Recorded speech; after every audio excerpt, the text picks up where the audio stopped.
I remember the year I turned 17 like it was yesterday, even though it was deep in the 90s, a time before cell phones tethered us to the world, and the internet was still a strange, new frontier. My ride was an absolute relic, an 80s clunker, a faded blue beast that my Aunt Carol had mercifully bequeathed to me. Before it became mine, every male in our sprawling family, which included a generous number of uncles and my dad, had spent countless hours under its hood, their grease-stained hands coaxing life into its sputtering engine. They were mechanical saviors, really performing miracles with wrenches and rusty tools, keeping that old girl chugging along. When I finally turned 16 and passed my driver's license test on the first try, a feat I was immensely proud of, Aunt Carol had just bought herself a shiny new sedan. My uncles and my dad, ever the pragmatists, saw an opportunity. They convinced her to pass the clunker down to me. Dee tried to sell it, bless her heart, but the newspaper advertisement probably cost more than anyone was willing to pay for that jalopy. So it became mine, and with it, the torch of perpetual maintenance was passed.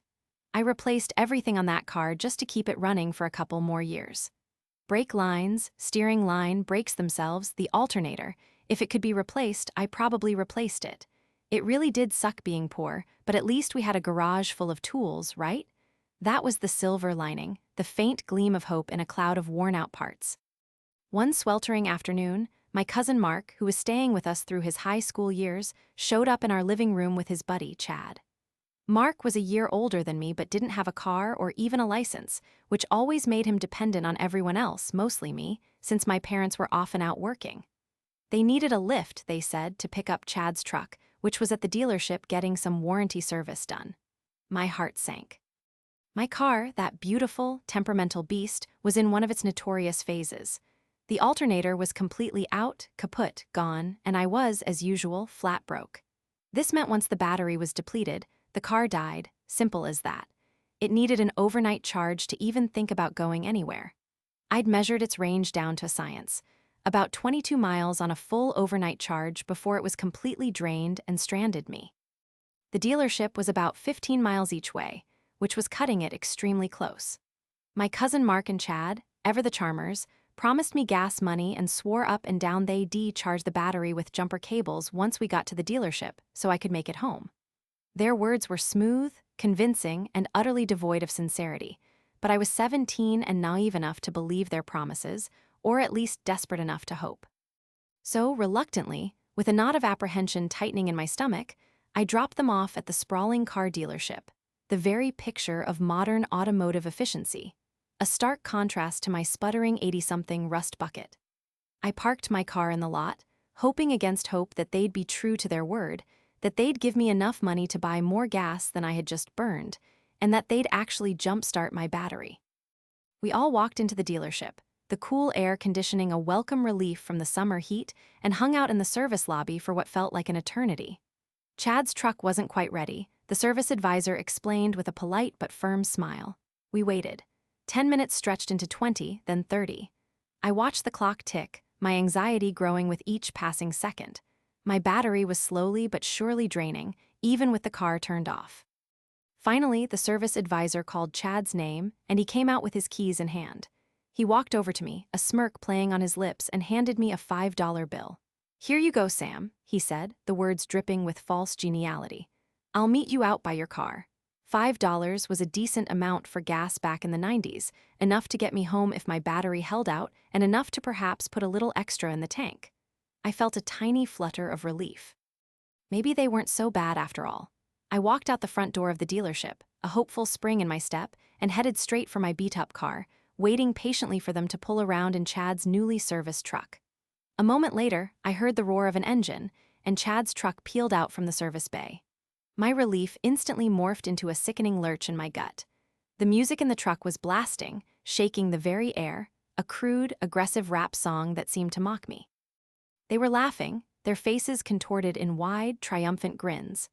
And then, as they drove by, tires screeching in a dramatic show of disrespect, my cousin Mark leaned out the passenger window, his face contorted in a sneer, and flicked me off, a blatant, vulgar gesture of contempt. They left me in a cloud of dust and exhaust fumes, their laughter echoing in my ears, the screech of their tires a taunting farewell. My heart plummeted into my stomach, a heavy, cold stone. I knew for a fact, with the cold, hard certainty of repeated experience, that my battery did not have the charge to get me home. I had it down to a science, really. I knew exactly how many miles I could squeeze out of it, and 15 miles each way was a bridge too far. This was pre-cell phone times, remember. There was no pulling out a smartphone and calling for help. I was utterly, completely stranded. The sheer audacity, the callousness of their betrayal, hit me like a physical blow. I swallowed the lump of rising panic in my throat and walked back into the pristine, air-conditioned service desk, my face probably a ghostly shade of white. I explained my predicament to the polite young man behind the counter, trying to keep my voice steady, to sound calm despite the storm raging inside me. "Could someone please pull my battery and put it on a charger for 20 minutes or so?" I pleaded, desperation creeping into my voice. "Or just give me a jump start for 20 minutes. Just enough to get me home." The young man looked at me, a flicker of pity in his eyes quickly replaced by a detached professionalism. "No, ma'am," he said, shaking his head. "We don't do that here, our policy prohibits it. Sucks to be you." He didn't actually say the last part, but his tone, his dismissive shrug, certainly conveyed the sentiment. My heart sank even further. I felt tears welling up, but I stubbornly blinked them back. I would not cry, not here. Not in front of these strangers. Not after what those two jerks had done. I borrowed the phone at the service desk, a bulky, beige landline that seemed like a relic even then, and started dialing. I called every number I knew, which was a lot because in the 90s you memorized phone numbers. Your best friend, your parents, work, your aunts, your grandparents. I called my mom at work, but she was in a meeting. I called my dad, but he was out on a job site. I called my Aunt Carol, who was at the grocery store. Each failed attempt chipped away at my dwindling hope. I left messages, growing increasingly frustrated with each unanswered ring, each busy signal. Eventually, after what felt like an eternity of dialing, I got a hold of someone who was willing and able to come by and help me out. It was Mr. Henderson, a kind family friend who lived on the other side of town. But he couldn't come right away. He had a prior engagement. He promised to be there in a few hours, so I sat there in the service lobby, a solitary figure amidst the gleaming brochures and comfortable chairs, for a couple of agonizing hours. I watched families come and go, heard the cheerful chatter of customers, and felt the gnawing emptiness of my own situation. My anger, which had been simmering beneath the surface, began to boil. I was fuming the entire time, my mind replaying the image of Mark's sneering face, Chad's loud laughter, the screeching tires as they abandoned me. When Mr. Henderson finally arrived, his kind, weathered face etched with concern, I felt an overwhelming wave of relief wash over me. He didn't say much, just hooked up the jumper cables, let my car charge for a good 15 minutes, and then, as I was thanking him profusely, he reached into his wallet and pulled out a $20 bill. "For your alternator fund, Samantha," he said with a gentle smile. "Don't let those boys get you down." It was an incredibly kind gesture, a small act of human decency that stood in stark contrast to the cruelty I had just endured.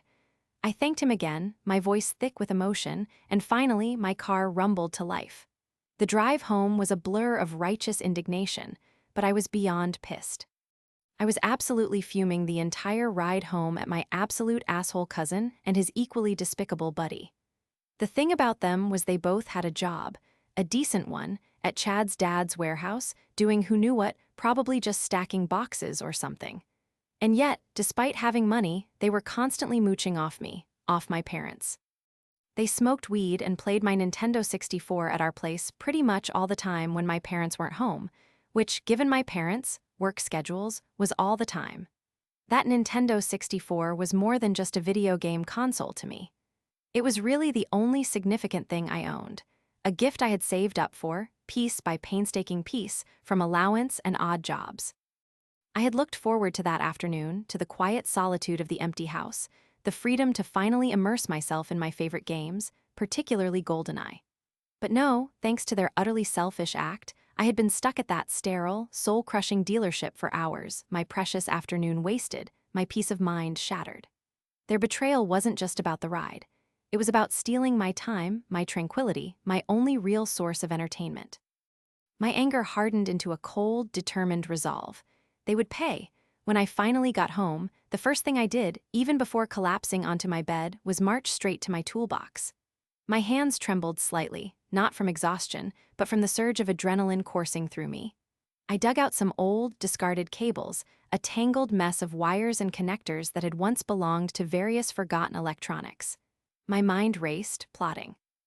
I had a vision, a perfect, elegant solution for phase one of my revenge. I needed to make a dummy AV cable for the Nintendo 64.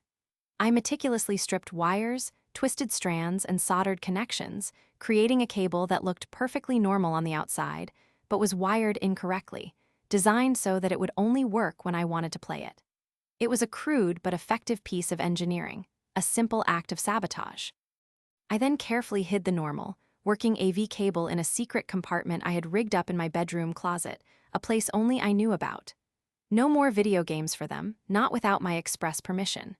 When they tried to play Bond later that evening, I watched their faces fall as the screen remained stubbornly black. They fiddled with the connections, complained loudly, but a bad cable, as I innocently explained, was just a bad cable.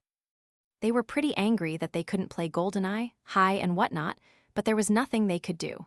That was phase one, a small, satisfying victory, but it was merely the appetizer. Phase two was much more sinister, a plan born from the deepest, darkest corners of my furious mind. It was a plan that I didn't truly believe would work, a long shot, but I was so consumed by their betrayal that I was willing to try anything. I waited a week, a full 7 days, until everyone, especially Mark and Chad, had forgotten about them screwing me over. Or more accurately, until they had stopped laughing about it, stopped gloating about their cleverness. That week was pure torture, having to see them, listen to their casual chatter, knowing what they had done. My anger simmered, a constant, low burn, fueling my determination. I spent hours refining my story, practicing my tone, making sure every detail sounded plausible, innocent. One afternoon, when I was absolutely certain my parents were out of the house and Mark and Chad were occupied somewhere else, probably still trying to fix the broken N64 cable, I walked a good 3 miles down to the gas station at the edge of town. It was a small, dusty place with a payphone bolted to the side of the building, a relic that seemed to hum with forgotten conversations. I fed a quarter into the slot, the familiar clink a small comfort, and carefully dialed the number for Chad's dad's warehouse. My heart pounded in my chest, a frantic drumbeat against my ribs. When a gruff voice answered, I asked for Chad's dad. My voice, surprisingly, came out steady and calm, as if I were simply making an innocent inquiry. "Hello, Mr. Johnson," I began, adopting my most polite, concerned tone. "My name is Samantha. I'm a friend of Chad's from school and Mark's cousin." I paused, letting the connection sink in. I know this might sound strange, and I truly hate to bother you, but I overheard Chad and Mark talking the other day, and I felt I had to say something. I took a deep breath, plunging into the fabricated story I had meticulously crafted. They were, talking about working at your warehouse, and they were saying they were high all the time while they were working. I know them from school, and I heard them talking about it quite openly, and I'm just really concerned for the safety of everyone there. You know, with people operating forklifts and heavy machinery and such. I just thought, as a good citizen, I should probably let you know. It just seems like a really dangerous situation. There was a long silence on the other end, so long that I thought he might have hung up. My palms were sweaty, my throat dry. Had I gone too far? Was he going to yell at me? Did he know it was a lie? Finally, after what felt like an eternity, Chad's dad simply grunted, a low, non-committal sound that revealed absolutely nothing. "Huh," he said, and then without another word, he hung up. The line went dead. I stood there, holding the receiver, a mixture of disappointment and faint hope swirling within me. Huh, was that it? Did he believe me? Did he dismiss me as a meddling kid? I walked the 3 miles back home, the afternoon sun beating down on me, the uncertainty a heavy weight in my stomach. A week passed, a long, agonizing week of waiting, of wondering if my desperate gamble had paid off. Life seemed to continue as normal. Mark and Chad were still around, still grumbling about the N64, still occasionally trying to mooch rides. I was starting to think my plan had failed, that Chad's dad had simply shrugged off my call as the ramblings of a teenage girl. Then, one Tuesday afternoon, the quiet calm of our house was shattered by a cacophony of enraged screams. It was Mark, his face red and contorted with fury, his voice hoarse from shouting. He burst into the living room, where I was innocently reading a book, and started absolutely losing his mind. He was screaming that he and Chad had both been fired from the warehouse. His buddy, Chad, had even had his truck taken away, repossessed by the bank, because he couldn't make the payments without his job. It was all because of some random drug test they'd had to take, Mark shrieked, his eyes blazing with a mixture of disbelief and utter despair. He was genuinely losing his entire existence. He couldn't comprehend how it had happened, how fate could be so cruel. My cousin Mark, who, as I mentioned, didn't have a car or even a license, was completely reliant on Chad to drive him around, to ferry him to parties, to the movies, to wherever his aimless teenage life took him.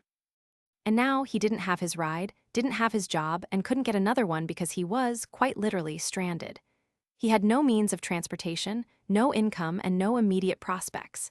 He ranted and raved, pacing like a caged animal, railing against the injustice of it all, cursing the anonymous force that had brought about his downfall. I sat there, pretending to be engrossed in my book, a small, secret smile playing on my lips. My heart swelled with a quiet, triumphant satisfaction. Phase 2, the most audacious, the most sinister phase, had worked beyond my wildest dreams. It wasn't just about getting back at them for leaving me stranded. It was about reclaiming my peace, my space, my own little world they had so carelessly invaded.